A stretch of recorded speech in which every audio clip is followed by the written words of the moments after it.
Hey, folks, hope you're staying safe and healthy during this COVID-19 crisis. Anyways, I just wanted to follow up on a couple things I talked about last week and do a mortgage minute to discuss what's continuing to go on. We're going to continue to monitor what's happening in the mortgage market. One of the things that was interesting article saying that Canadians are certainly taking advantage of the deferral options. 10% of Canadians have taken advantage. Banks got inundated with 500 requests for mortgage deferrals. Remember, when you defer your mortgage, it's not a holiday. You're still going to have to pay the interest. It's going to get tacked onto the end. It's going to increase your principal balance, and the banks are going to actually adjust your mortgage payments upwards so they don't have to adjust your amortization. So if you're curious and wondering what you should do, and it depends whether it's a principal residence or a rental property, give me a call. Happy to help you with that. In the meantime, a great article in CBC here talks about interest rates are plunging, so why aren't mortgages? This is a really good conversation. One we had last week, and one of the things I talk about is that the Bank of Canada lowered prime by 1.5, but banks eliminated the discount. Gets interesting. And in the meantime, bond yields have plunged.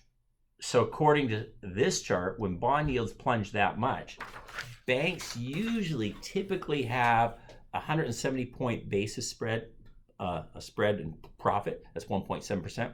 Today it's 2.5%. So why are they increasing their spread and not passing that discount on to consumers? Well, it's something they call risk premium pricing, or and I heard somebody else mention uncertainty pricing. Bottom line is, A, there's a lack of liquidity. B, there's fear. That translates into banks basically padding their profits a little bit because they might need it down the road. One of the things I want you to look for in the media, a term you're going to hear coming up, is quantitative easing. That is the government basically printing cheap money. They're going to infuse the capital markets with money. They're going to give the banks money. They're going to buy bonds. They're going to buy mortgages.